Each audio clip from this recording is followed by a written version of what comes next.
Hello and welcome to World Talks on TVP World. My name is Sasha Farbach. On Saturday, July 5th, Poland's Interior Minister Tomasz Siemoniak will visit the Polish-Lithuanian border to meet with Lithuania's Interior Minister Władysławas Kondratowicz at the Bodzisko border crossing. Now, this high-profile meeting comes as Poland reinstated border controls with both Lithuania and Germany. There are rising security concerns in the Baltic region as well, where leaders recently convened in Tallinn to address tensions from Russia, NATO strategy, and key infrastructure projects like Rail Baltica on Sunday. Now, Lithuania marks Statehood Day as well, reflecting on resilience while managing new challenges. And to better understand all this and the stakes in the region, we're joined by Šarūnas Liekis, the Dean of the School of Political Science at Vytautas Magnus University. Thanks so much for joining us here. Welcome to the program. Thank you for inviting. I want to begin with this high-profile meeting at the border at Bodzisko, at this border crossing between the Polish and Lithuanian interior ministers. What can we expect from this? What do you think in terms of the significance and the impact of this meeting at this point in time? I think there is hope, that the differences over the border control will be solved. I think the very issue came forefront when the flow of immigrants, actually from Lithuania, illegal migrants to Poland, had increased. And actually, it's interesting that the people locally in Lithuania were not aware of this fact, and even they were not aware of the fact that majority of these migrants were coming, via Latvia, apparently. Everybody was convinced for a few years, that the border is under the control, and apparently the border is not under the control. So the decisions of Polish authorities came kind of surprise, probably to the general public. It was not a surprise to the Ministry of Internal Affairs, which was aware of the situation, but was not able to control the situation. Mm-hmm. So, as you said that there is a difference in a way here between Poland and Lithuania in some regard. You're saying that the public didn't know about this. How much are the two capitals aligned on this policy? Is there agreement now? Will there be agreement? Is there a disagreement? Is there tension? How do you describe this moving forward? I think formally the relationship is perfect. I mean, formally, at least from whatever you read in the media, there are claims that, at least in the Lithuanian media, I read also Polish media, so I wouldn't say this. But from the when you look from the Lithuanian standpoint, I mean, general public was not aware.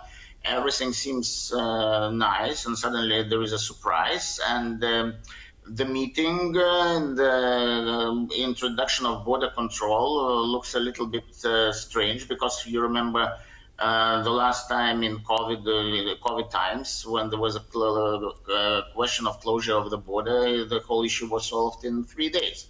Right now, it's not seems to be a case. Most probably, this is politically motivated, and it's also motivated, by the real situation, what is going on the ground. That actually, from what we know, the Latvian authorities are not controlling the border. Mm-hmm. So my,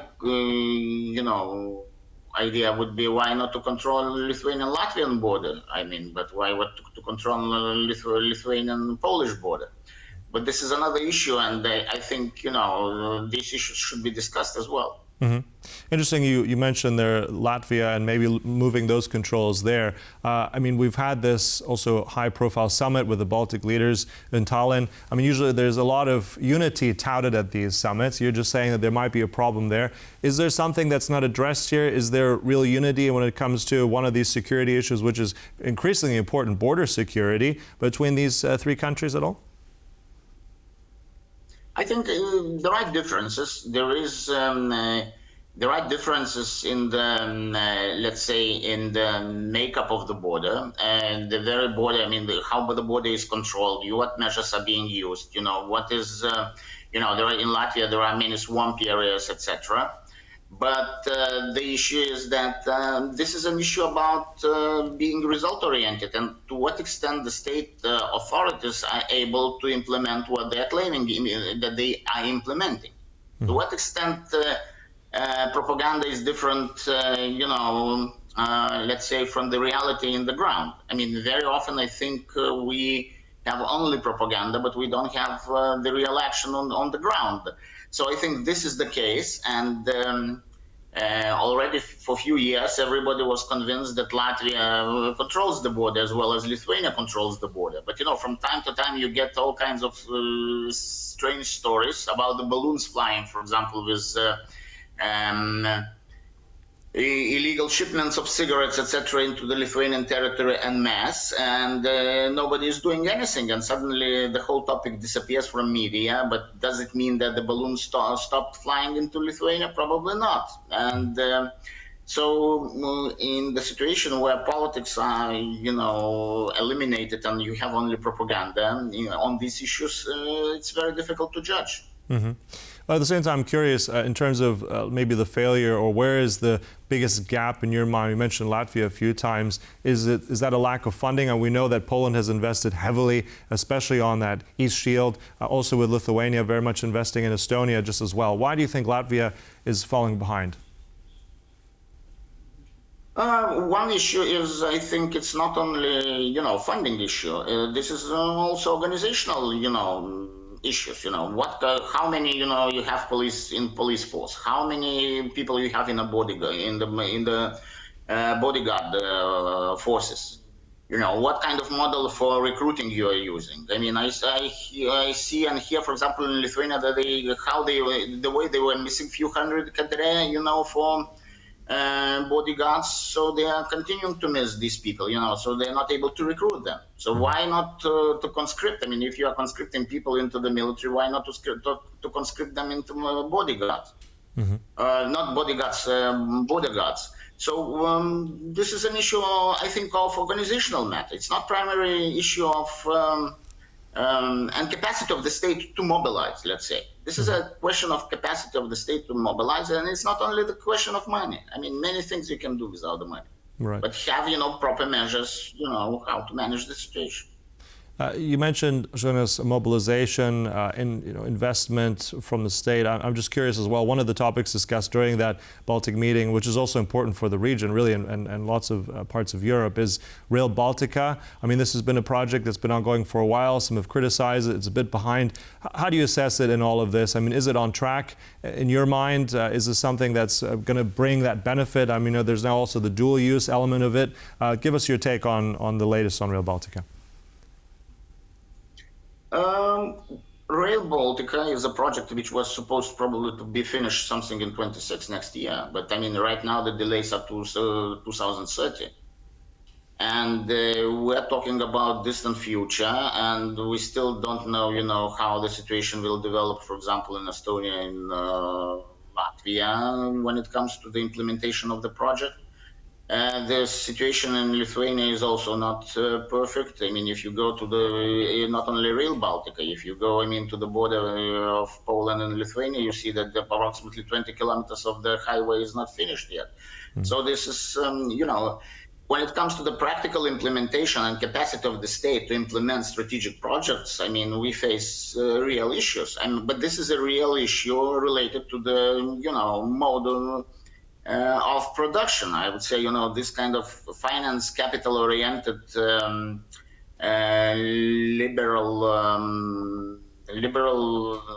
liberal democracies are very difficult, have a lot of difficulties to cope with state participation in the projects. The state is not having enough capacity for all kinds of reasons. Mm-hmm. And the state, yes. Yeah, I just want to ask, you mentioned capacity. I'm also curious, I mean, back to your own country of Lithuania as well. I mean, very ambitious goals, looking at 5-6% of GDP for defense. I mean, that's a lot. That would really put it at the top of the table of NATO member states. I'm just wondering, does Lithuania have that capacity? I mean, where would this really be invested in? I mean, it's very ambitious, and we have some states still far behind. So give us your assessment of how reasonable this is, and if Lithuania can deliver it, and in which kind of areas this would be in.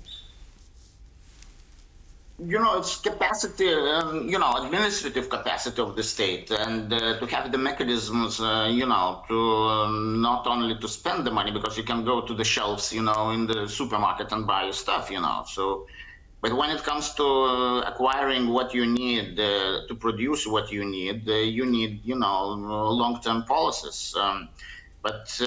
Myself in 2019, I, for example, produced a paper on the securitization of supplies for the Association of Security and Defense Industry in Lithuania. And from 2019 to nowadays, I don't see anything is done. So I think the strategy will be basically to buy from the shelf whatever is available in terms of hardware, arms, means of transportation, etc. So, but this is not organic in a sense. It's not organic development, and the quality of spending, and then the priorities, how they are put, to what extent the priorities which are emphasized are the realistic priorities, and for why these priorities, why not other priorities. You need for that, serious strategic discussions and deliberations.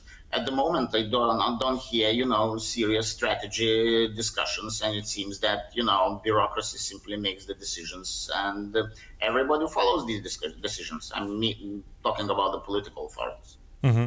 At the same time, when I'm listening, I hear that it might be a shortage of actual options for what to buy, really. I mean, we know that Poland, for instance, has been investing heavily in its military. There's a lot coming from the Americans. There's also South Korean involvement.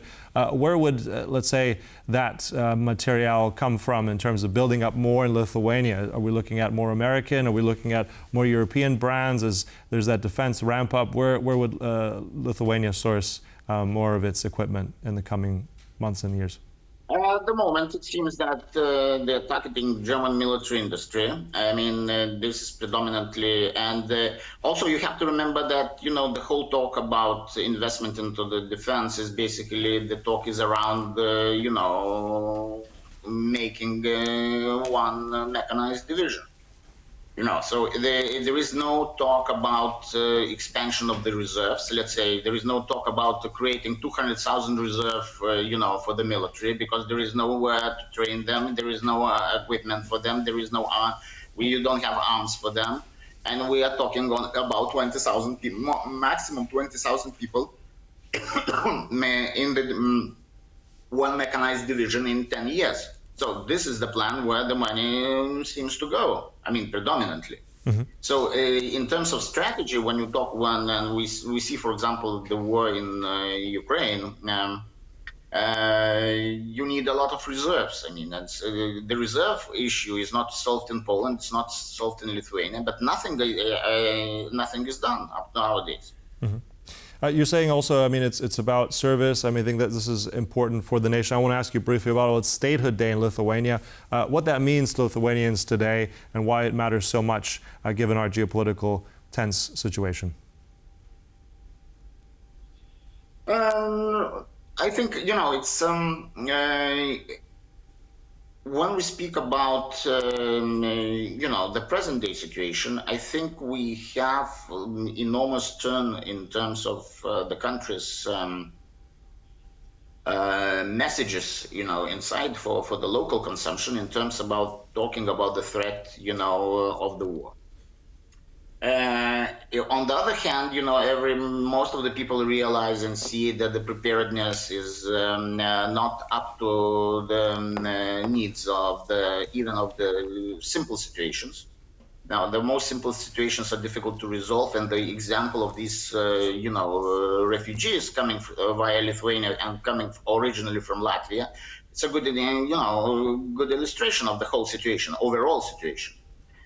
And when you turn everything in a kind of the whole media and fact-checking, and I would say propaganda, just to mobilize the population for the readiness, but you are not performing yourself. I mean, you are not deterring, in a sense, the situations. So what you get, like this year, for example, the investment into Lithuanian economy went down. The foreign investment into Lithuanian economy went 16 times down. So if you create panic, I mean, on one side, you get, less investment, less business, less taxes paid, and less capacity, to invest into defense. So you have to balance everything. And then as I see, there is a lack of this kind of balancing, I mean, overall. But this is a policy of the state. This is not related to the let's say, university, to me, to anybody in the street. This is policy issue. On policy, I don't want to hear more on this. do- Unfortunately, I have to interrupt you there. But look, thank you so much, really giving us an insight here that's, I think, more needs to be done for the Baltic states, but we'll have to close it there. Thank you so much, Šarūnas Liekis. Appreciate your time today. Okay, my pleasure. Thank you. And thank you for watching World Talks. My name is Sasha Farba, but stay tuned, much more coming up right here on TVP World. Goodbye.